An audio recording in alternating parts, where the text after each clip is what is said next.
O Internacional que fechou hoje a preparação para o jogo de amanhã às 8 horas da noite contra o Cuiabá. E nesse vídeo eu quero te trazer a tendência de escalação que Roger Machado deve mandar a campo. Quero te falar também sobre o Wesley, porque graças a Deus a gente teve a definição sobre o caso desse jogador e também te falar sobre Gabriel Carvalho. E um bastidor a mais sobre esse atleta que dois clubes da Europa já observam. Um dirigente das categorias de base do Internacional que cuida da transição, que é o Jorge Andrade, falou em entrevista para a GZH uma informação muito importante da mudança que foi feita nessa temporada dentro das categorias de base.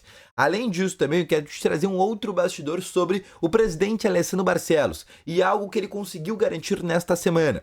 E também te falar sobre o que disse o goleiro do Cuiabá para a partida de amanhã às 8 horas da noite, porque foi uma resposta que repercutiu muito dentro do centro do país. Então, só antes de começar esse vídeo, roda a vinheta.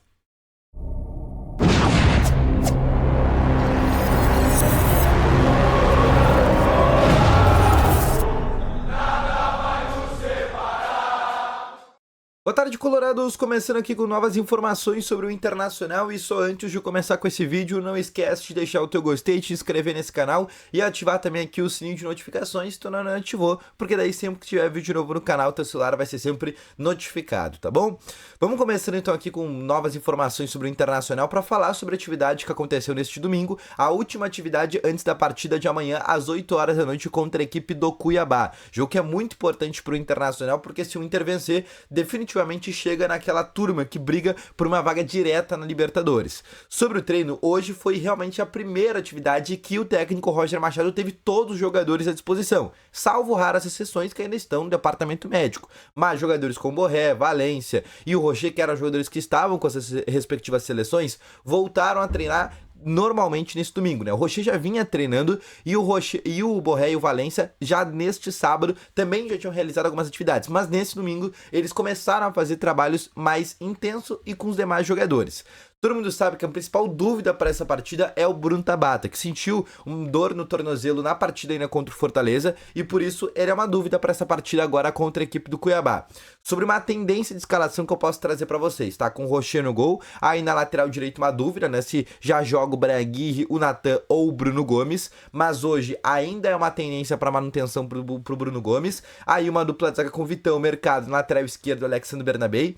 O meio de campo com Fernando e Thiago Maia, mais à frente Alan Patrick deve voltar ao time, Gabriel Carvalho, e aí a dúvida se joga Bruno Tabata ou se joga Wesley, na frente Rafael Santos Borré. Essa é a tendência de escalação que o Roger Machado deve colocar a campo, tá bom? Lembrando que para esta partida contra o Cuiabá, o técnico Roger Machado pode ter de volta o Wanderson, que está retornando de lesão, já estava no processo de retreinamento, e a tendência é que ele possa estar no banco de reservas. Até o momento que eu estou gravando esse vídeo, o Inter ainda não divulgou a lista de relacionados, né, para o jogo de amanhã às 8 horas da noite, mas existe uma possibilidade forte que o Wanderson seja um jogador relacionado, até porque o Inter já vinha preparando a volta dele para esta partida contra o Cuiabá. Uma outra situação também que eu quero trazer para ti é sobre um dinheiro que o Inter conseguiu garantir por meio da CBF, né? O presidente Alessandro Barcelos, durante as enchentes, teve muitas reuniões com a CBF e com os clubes do futebol brasileiro e ficou definido que o Inter e o Grêmio seriam ressarcidos por uma parte dos valores que acabaram tendo de prejuízo em função de ter saído do Rio Grande do Sul e ter ficado o Inter em São Paulo e o Grêmio em Curitiba. E a CBF vai dar para Internacional e Grêmio os seguintes valores. Para o Inter, 5 milhões e meio de reais. Para a equipe do Grêmio, 7 milhões. Por que o Grêmio ganha um pouco mais? Porque o Grêmio ficou um pouco mais de um mês e meio fora do Rio Grande do Sul em relação ao Internacional. E por isso é um clube que vai acabar recebendo um pouquinho mais. O Inter vai tentar ainda receber mais esse valor, tá? Mas inicialmente são 5 milhões e meio de reais, dividido em algumas parcelas, e a primeira já chega agora de 2 milhões de reais. Essa parcela vai ser para bater tudo que o Inter teve na parte logística, de voos fretados, quando o Inter teve que fazer uma intertemporada lá em Atibaia, em São Paulo, e teve que alugar todo um hotel, né, para fazer também toda a parte de manutenção que o Inter teve que fazer, de jogar no Heriberto Wilson, de jogar no Alfredo Jaconi, de jogar lá na Arena Barueri, apesar que naquele jogo teve uma parceria do Palmeiras e o Palmeiras acabou não cobrando a manutenção do jogo. Então, nesse momento, o Inter até vai conseguir abater, mas o Inter não vai parar por aí. O Inter vai tentar conseguir conseguir mais com a CBF, porque os prejuízos não foram só isso, né? Só do CT Parque Gigante e estádio Beira-Rio a gente tá falando de mais de 30 milhões de reais que o Inter teve prejuízo. O Grêmio também numa situação parecida, apesar que um pouco diferente, né? Porque no caso da Arena do Grêmio é uma situação que não tem só o Grêmio, mas também tem a Arena OS e acaba batendo a situação. Outra situação que eu quero trazer também para vocês é para falar sobre o Wesley, porque agora a gente pode realmente definir essa situação. O Wesley vai ficar no Internacional. Ontem, dia 13, sexta-feira, a janela de transferências do futebol da Turquia se fechou. A gente sabia que existia um interesse por parte do Besiktas, inclusive tinha feito uma proposta de 7 milhões de euros por 100% dos direitos econômicos, porém o Inter só tinha 50% disso, ou seja, o Inter pegaria 3 milhões e meio dessa fatia. O Inter recusou, alegando que só aceitaria caso o Besiktas fizesse uma proposta de 7 milhões de euros pelos 50% do Internacional. Não chegou essa proposta, a janela se fechou ontem, logo o Wesley vai ficar no Internacional. Isso é uma notícia boa?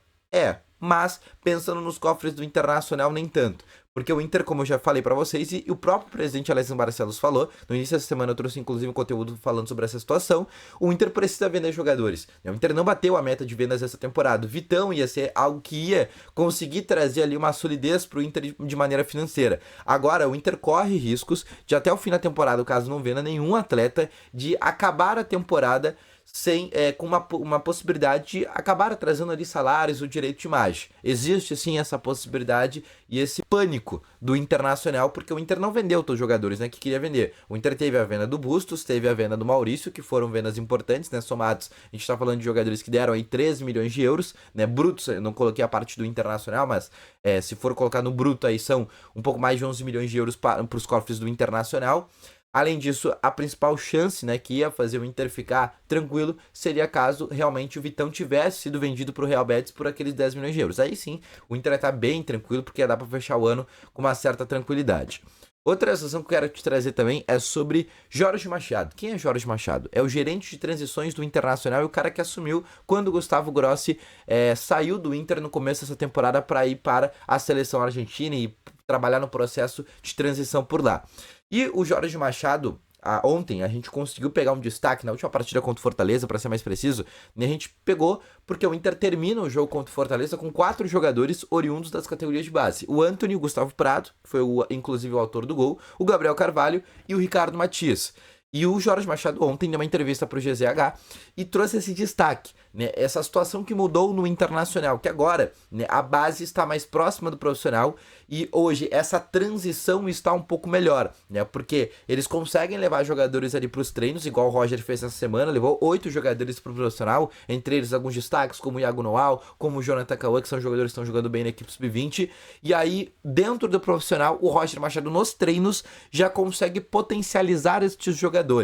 Isso foi destacado muito pelo Jorge Andrade. De fato, foi uma coisa que melhorou no Internacional, essa parte de transição. A gente só vai saber se a base do Inter melhorou mesmo nos próximos anos, né? Porque o trabalho de base não é um trabalho de 6 meses, 12 meses.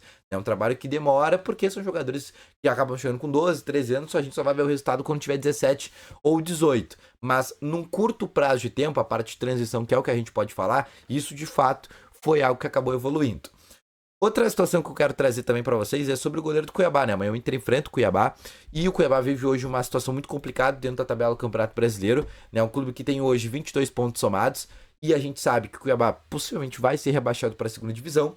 E o Walter, obviamente, falou que é um jogo muito complicado, o Inter é um grande time, né? Toda aquela parte clichê, mas ele falou sobre duas coisas que, inclusive, acabaram repercutindo dentro do centro do país. A primeira é que, a partir dessa vitória do Inter, eles esperam voltar à normalidade e conseguir uma sequência de vitórias.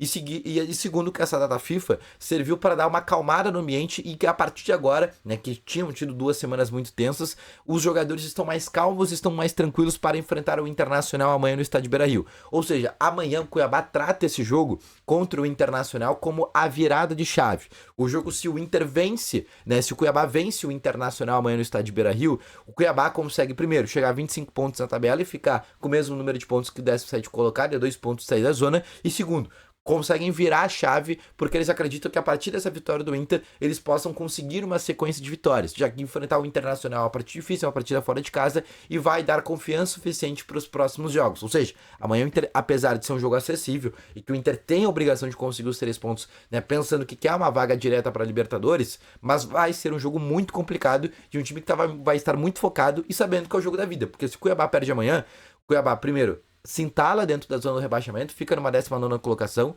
a nota de corte já aumenta na próxima rodada, e para sair de uma zona do rebaixamento já vai ser de 7 pontos. Então eles sabem que o jogo de amanhã é muito importante para ficar naquele bolo ali de sair da zona, tá bom? Então esse foi o vídeo, espero que tenham gostado, volto logo mais, valeu, falou e foi!